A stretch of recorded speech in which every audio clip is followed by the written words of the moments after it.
Welcome to another Redwall review. Today we are discussing Salamandastron. You may notice the illustration is kind of different here. That's because way back in the early 2000s, when I was buying my Redwall books, the local bookstore that I went to, it's no longer with us, unfortunately, the Constant Reader on Harvard Street in Toronto, they were out of the Red Fox editions of the books that they had. And I was devastated because I loved that cover art. I loved the hyper realism of it. And on top of it, when I was a boy, I was more interested in things being cool than I am now. Now I like to emphasize my softer side a bit more. So there's part of me that doesn't like that my collection of Redwall books is missing a Red Fox edition. It is cool art, but I like this art as well. It's charming in its own way. And I especially like this picture on the back. This is a character named Klitsch in the yellow cloak with the sword here in the beret. Salamandastron is yet another argument for reading Redwall books in the publishing order. As I've explained, it is a bit confusing. If you look at the back of some Redwall books, it would suggest you start by reading a book called Martin the Warrior and then read the books in the order they happen in the Redwall universe. But the thing is, Brian Jacques did not write the books in the order they happened in the Redwall universe. He wrote them in a kind of random order. And if you actually know to read them in the order he wrote them in, you get to notice his developments of the universe. So one thing that becomes significant about Salamandastron, if you read the books in the order that Brian wrote them in, is that this is the first book that is not about a mouse.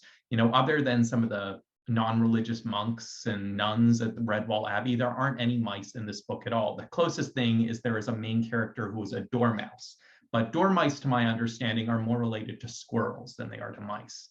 Confusing it as it is, dormice, not mice. So why up until now has Brian Jacques used mice as his main characters? Well, Brian Jacques has said that he uses mice as his avatars for children. You know, mice are small and helpless. So when mice get to go on this cool adventure and swashbuckle with bad guys, it's very easy for the children reading his books to imagine, oh, I could be in this adventure and suddenly become a warrior hero out of nowhere, just like Matthias or Martin.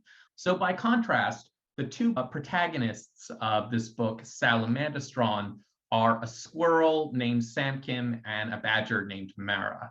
This is not Mara, this is Mara's father, Earthstripe. Now, you could say, ho-hum, squirrels aren't that different from mice. Squirrels are pretty helpless, too. So part of the point with Samkim's story is just to literally establish in Redwall lore that amongst the good creatures, there's no mouse supremacy. It's just been coincidental. We've only heard about mice heroes so far, and that you could absolutely have different characters who are heroes. That said, in the other plot, that does feel like a different kind of story because badgers are not helpless characters. They're these unique, dark heroes amongst the good characters in that they can go into this revenge mode called blood wrath. They are absolutely deadly. So writing about a badger as one of your main stories does change the rhythm bit of these Redwall books. So what are the two foundational plots? So firstly, as I mentioned, we have Samkim the squirrel. His best friend is a mole named Arula. They keep getting into trouble at Redwall Abbey, basically for playing with bows and arrows and almost killing people a bunch of times. So like Dandin in the previous book, Mariel of Redwall, Samkim needs to prove that he's not a mere troublemaker and that his interest in war games can actually translate to him being a good servant to Redwall Abbey. The other plot surrounds Mara the badger. She doesn't like her strict upbringing. She lives at the well-known badger fortress of Salamandastron. So she runs away from her father, but her escape is complicated when a weasel named Farago, who is both a psychopath, but he's very charming, he's said to have these beautiful blue eyes, declares war on her father's fortress, trying to steal what he believes is hidden treasure there. Both Mara and Samkim revisit a key theme from the third book, Mattimeo. So in that third book, the key theme is intergenerational conflict. Now, my critique of Mattimeo is that sort of intergenerational conflict kind of disappeared after the early chapters, and basically we just got an action story after that, and none of the nuanced differences between the different good characters or even the different bad characters seemed to matter at all. It just became a simple story of good versus evil. In Salamandastron, things still basically end up on that path, but Brian Jacques pushes himself a bit further to make his characters a bit more nuanced. So Mara's story really kicks off when she befriends a weasel named Klitsch. Her father, Lord Earthstrike, again, this guy doesn't want her playing with weasels. He wants her being a proper badger young lady who can one day inherit the fortress from him. But Mara thinks that this is bigoted. You can't just assume that all weasels are bad, and runs away from her father along with her hare friend Pickle to hang out with Klitsch and his friend Gotha the Stoat. Now, spoiler, Klitsch is the son of the bad guy Farago, and he's just trying to take Mara hostage. Now, there's a slight difference in how this is handled in Salamandastron versus how this is handled in Matimio. So in Salamandastron, there is at least a brief moment where after Mara realizes that Klitsch and Farago are treacherous, she doesn't just go, okay, I'm going to go back to my father and be a good guy. For a moment, she expresses doubt and she's like, well, why should I have to go back to my father? You know, a broken clock is right twice a day. Sure, he was right about these weasels, but I still don't like the way he runs things very much. Now, ultimately, she doesn't really have any other ideas but to go back to her father, but at least she says out loud that she is not crazy about it. Whereas the second Matsumayo runs into bad guys, he's like, I should have listened to my dad. All my conflicts with my dad were invalid. So there is some progress in terms of character nuance. Another thing that's going on here, in my previous videos, I talked about seeing some bad characters as sort of sympathetic.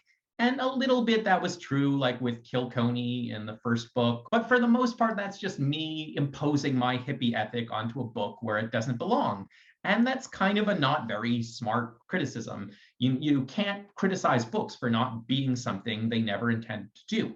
So Brian Jacques is thinking, not entirely correctly, I think, but not unreasonably, is that children want a simple story of good and evil. So when you criticize his bad characters for not being nuanced enough, that's not a fair criticism. With this book, however, Brian Jacques does experiment with creating more moral grayness with his bad characters. And I think that does open it up to asking more of these questions about why he made some of the choices he did.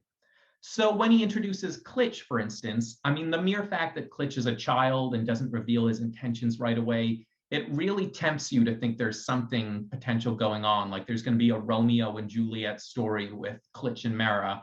And though Brian Jacques unsurprisingly does not go in that direction, I think it's pretty clear he's teasing you to want to think it's possible. That said, where he really murkies the water between good and bad is with two characters who are stoats named Dingai or Dinjai and Thura. These stoats have run away from Farago's army and they show up at Redwall Abbey. And initially they're met with bigotry because the creatures are all like, well, all stoats are bad. But some of the better creatures within Redwall Abbey are like, no, we are peaceful creatures. We can't assume any creature is inherently bad because of their species. These creatures are starving. They clearly need help. Let them in. The way it works out at first is it's pretty clear that Dinjai and Thura don't want to be in Farago's army. They don't necessarily have a great understanding what it is to be an upstanding creature, but they have little interest in actively being evil. They're just not good at the rituals of proper society, like taking baths. And we're made for a couple chapters to really get used to them, to really think, okay, these are just going to be comic relief characters who are going to laugh. Unfortunately, Brian Jacques finds a way to break our heart with these characters. So, spoiler, because Dinjai and Thura are such buffoons, while they're playing an archery game, just like Samkin before them, they accidentally kill a mouse. So they run away from the Abbey and decide to take Martin the Warrior's sword with them because they figure, okay, they'll need a weapon or something, and this shiny thing has shown up in front of them. And for a moment, after the scene where Dinjai and Thura accidentally kill Brother Hal and they run away and the Redwall creatures are trying to figure out what's going on, we have the most emotionally torturous moment in a Redwall book ever. So the Redwall's first instinct is, well, Sam Kim is recklessly firing bow and arrows all the time. It must have been him. So up until this point, my criticism of these books has been there's so little of diversity of thought between the good characters. They pretty much just agree on everything and get along all the time. Now they're accusing one of their own of manslaughter. This is some real drama.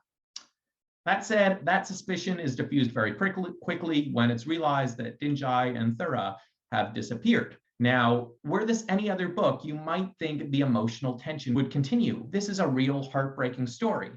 These are creatures whose only hope of a good life was convincing the Redwallers that not all stoats are bad, and then they ruin it for themselves while playing a game they accidentally kill someone. This could have become the first Redwall courtroom drama where Brother Hollyberry, who's one of the more understanding Redwall creatures, becomes a defense lawyer for Dingai and Thura and has to persuade the rest of the creatures, including the old-fashioned squirrel prosecutor Bremum, that these species known for only being evil, yes, they did do this killing, but it was by accident.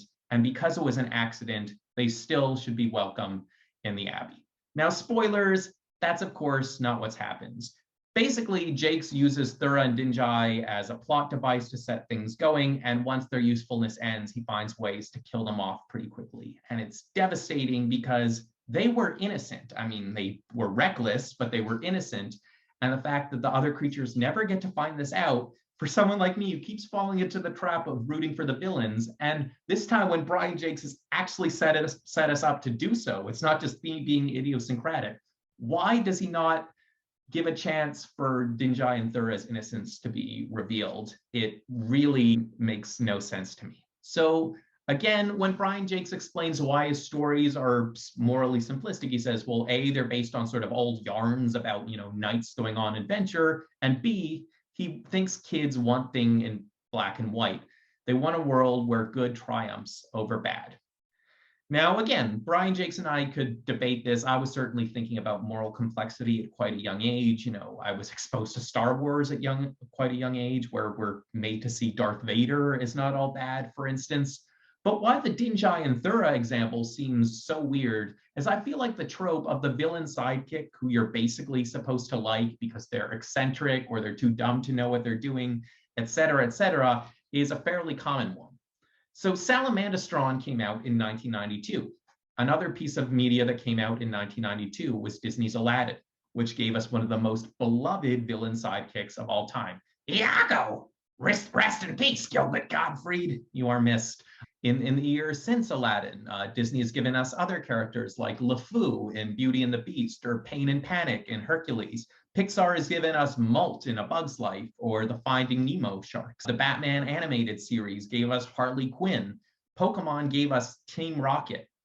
And part of me wonders whether this idea of the adorkable villain is something that really took off right after Brian Jacques started writing these books. And so it was something that he didn't process. I know there's some characters in his later books, maybe a bit Flinky from Lonehedge, that fit this mold. So maybe he eventually picked up on it. But it's interesting. And I wonder whether this idea of the adorkable villain sidekick really existed, prior to when I was growing up. I mean, I can think of a couple examples from the late 80s. You got An American Tail with Digit, the cockroach. In Peter Pan, you have Mr. Smee. But beyond that, I guess the handling of Dingai and Thura is weird from a messaging perspective. So I know some people criticize Brian Jacques for making all creatures of certain species evil. Some, excessively call that racist. Look, I'm fine with that choice if you were 100% consistent about it. Look, lots of the evil creatures are predatory animals, so it makes sense. Foxes or cats would always be bad to mice. And similarly, Brian Jacques says the reason he does this is certain creatures are always bad in British folktales. But what's weird about the way he specifically handles it in Salamandastron is rather than just saying, okay, this is how nature works, these creatures are inherently adversarial, he goes, well, they aren't all bad, but they kind of sort of really are. And so you should never trust stoats because, even if they don't mean to do no harm, they'll still manage to spread a pandemic to your society and kill a mouse. Oh yeah, there's also this subplot where Thura the Stoat somehow catches a fever called Dry Ditch Fever and spreads it to Redwall Abbey. So beyond that, what happens in the book, because I focused a lot on these two minor characters who I love so much, R.I.P. Dingai and Thura. So remember Samkin the Squirrel and Mara the Badger. They eventually come together with a bunch of armies of shrews and they fight the weasels.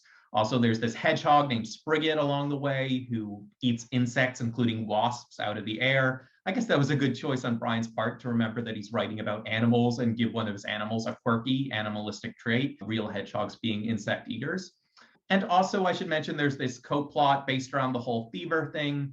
where Thrug the otter, who I guess is kind of like a friendly, cool jock type, and the baby dormouse Dumble go to get flowers to cure the dried fever, and they meet some Scottish eagles along the way with names like Laird MacDallan. Another thing I'd like to mention is that, beyond Poor Dingai and Thura, it feels like they take the theme of death to another level, even though there's been plenty of killing in the previous Redwall books, these all being war stories. I feel like the deaths hit harder in this book. Another moment that struck me was when, again, Klitsch, the son of the main villain Farago, he and Farago and their army are in this battle, and Klitsch's best friend Gotha is killed. And it's subtly implied that Klitsch has to suppress his emotions to impress his father. One of the great things about this book is Klitsch and Farago have this weird dynamic where they're constantly threatening to kill each other, but it's just quite possible that that's how fathers and sons behave in a universe where certain species are just inherently evil. Brian Jacques does an excellent job of writing this relationship between Farago and Klitsch that is simultaneously loving and absolutely dastardly. Another spoiler I'd like to mention is about Klitsch's own death, and it's a weird one.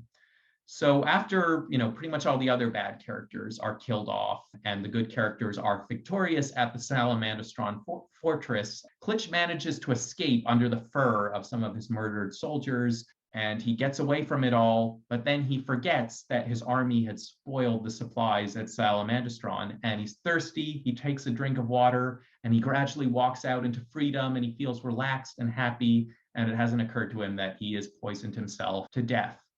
So on the one hand, I understand this choice because when you're composing a story, one way to intrigue people is to bring back a detail from earlier in the story, like the poison that you're hoping the readers have forgot about, and then they'll feel clever when they're like, oh, that happened. At the same time, the thing with Klitsch and his father is that they're some of the smartest villains in the Redwall universe. And granted, Klitsch was under duress, he was dehydrated. It's possible this could have happened, but the idea that Klitsch just sort of accidentally poisons himself and dies, it feels like it only happens because Brian Jacques has this weird absolute rule that pretty much all the villains have to die in his book. One conspiracy theory I came up with is that this is an allegory for the way Klitsch's character really would have died. So Klitsch's whole life was built around his weird relationship with his father of trying to impress his dad and pretending or half seriously wanting to kill his dad and take over his dad's army. And when his dad is gone and when he's just this boy on his own in the world without any friends, either he dies maybe from alcoholism or later down the road, he intentionally drinks poison. He commits suicide or something. And these are things that I guess Brian Jacques would have thought were way too dark for a children's story, though being poisoned to death and war with mass casualties isn't. That's sort of my fan theory, conspiracy theory, non-literal reading of the text. But beyond that, the theme of death in Salamandastron hits hard because it feels like death comes closer to the good characters than it has in Brian Jacques's previous writing. So some of this is just casualties of war because, again, Farago and Klitsch are very competent enemies and they manage to take down a lot of the good characters with them. But beyond that, I feel like one way in which Brian Jacques maybe is blurring the line between good and evil in this book more than he had is if one looks closely at his rule that basically all the bad characters have to die before the end of the book. Let's look at a couple of the quote unquote good characters who die. One of the few Redwallers to actually die of the fever pandemic is this squirrel named Bremum. And while I think it would be horrible to say Bremum is a bad character who deserved to die, I mean, he was kind of unpleasant and judgmental, and he was a punishment first kind of elder. And so he never did anything too terrible. But I wonder if the choice to have Bremum die was because on some level, Brian Jacques viewed him as kind of a bad character. And more to the point, huge spoiler, this guy on the front of the book, he dies as well. So again, an emphasis of Farago's competence as a main bad guy, rather than Farago being defeated in battle like the previous four villains we'd seen. Farago and Earthstripe kill each other in the same fight. It's a tie. And I wonder if this is a way of acknowledging Earthstripe's moral ambiguity. Again, Badgers in the series have been written as the good characters most obsessed with vengeance, the good characters for whom killing comes most naturally. And while I did not find Earthstripe uniquely psychopathic as a good character, I mean, we've seen characters like Lady Amber in Mossflower who are pretty nonchalant about violence before this. Again, because of Brian Jacques' rule that he tries to find a way to kill off most or all of the bad characters, it feels kind of significant that Earthstrike was one of the most significant good characters to die so far, and he had this strained relationship with his daughter, and he killed very easily. And maybe it's the suggestion that the ideal for badgers should not be becoming great warriors. And what happens to Mara at the end of the book is she decides, rather than succeeding Earthstrike at Salamandastron, she goes to Redwall and becomes a mother figure for the creatures there, inheriting the role previously inhabited by great motherly badgers like Bella and like Melis. A final thing I'd like to mention about this book is what I liked about the epilogue. So I briefly mentioned two characters earlier, Arula the Mole and Dumble the Dormouse. Moles and dormice tend to be good characters in the series, but they're rarely given direct positions of power. They tend to be like sidekicks, or in the case of dormice, usually pretty minor characters. And in this epilogue scene, Arula is telling the story of Salamandastron to her grandkid, while Dumble the Dormouse sleeps in the background. And the grandkid like, "Are you making that up, Grandma?" And my conspiracy theory is, I wonder if she was. So when Brian Jacques wrote Mariel of Redwall, he kind of set it up to be the prequel for the next book, Redwall, by having it end with Ruthbrush the Squirrel placing the sword of Martin the Warrior on the weather vane of Redwall Abbey. Perfect setup. In this book, the sword blows off the weather vane and it has to be put in again. Feels a bit excessive. You might think that the intent in Mariel of Redwall is the sword stayed there, and for generations and generations, there was just peace in Redwall and no one needed to take down the sword. So part of me thinks that this story, because it's also the first story in the Redwall universe that doesn't have a sequel, or it's not really connected to a previous book, it's kind of a fun theory that maybe Arula the Mole just made it up because she and Dumble the Dormouse wanted to be able to tell their young uns they went on a nice adventure. But anyway, a lot of interesting stuff going on in Salamandastron. Again, like the previous Redwall books, and even more so, some interesting choices made at the beginning before it starts to become more uniform at the end. Let me know what you think of the book in the comments below, and see you with my next Redwall review.